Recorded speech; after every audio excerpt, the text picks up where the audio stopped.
Hello and welcome to the What Next presentation for the WRAM 2 Data Warehouse. This presentation is looking at our plans for the next 16 months.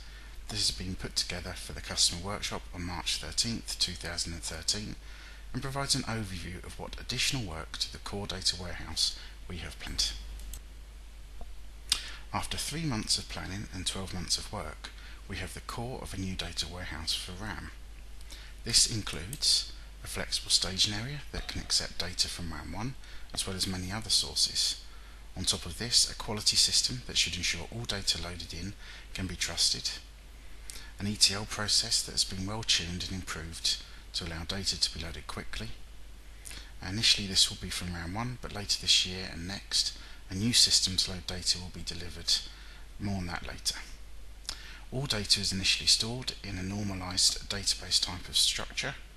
The design allows for growth into the billions of sensor readings and millions of tags, animals and sensors. An all new way to store animal data allows us to more easily query using this data and consume it just as with any other data type.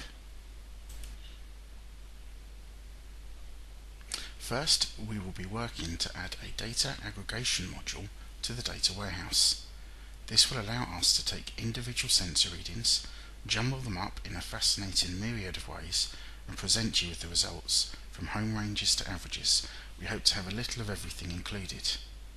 Metadata production and storage will cover not only what is stored within the data warehouse, but also give us the ability to import and store data about this data, like details about the sensors, which is more or less accurate.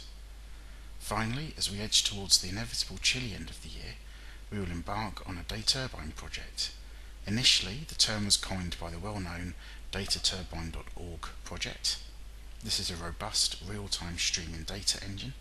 It is a piece of buffered middleware that is like an automated TiVo for data. Anyway, enough of management speak. The long and short of it is that we want to develop an easy-to-use tool to allow data of almost any type to be imported into the staging area once the warehouse goes live. It will be made up of an XML definable component which describes the data format, as well as many data communication modules that can be further added to or developed. For instance, to start off with, cover SMS, FTP, email body and email attachment.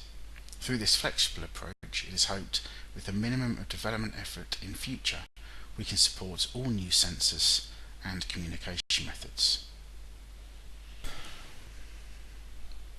We should finish the data turbine early in the new year. We will then tackle the final part of the formal project, the development of a web-based administration portal for the data warehouse. This will include being able to import new data using the data turbine, setting up users, groups, security access to the same, and removing all of the mentioned if required.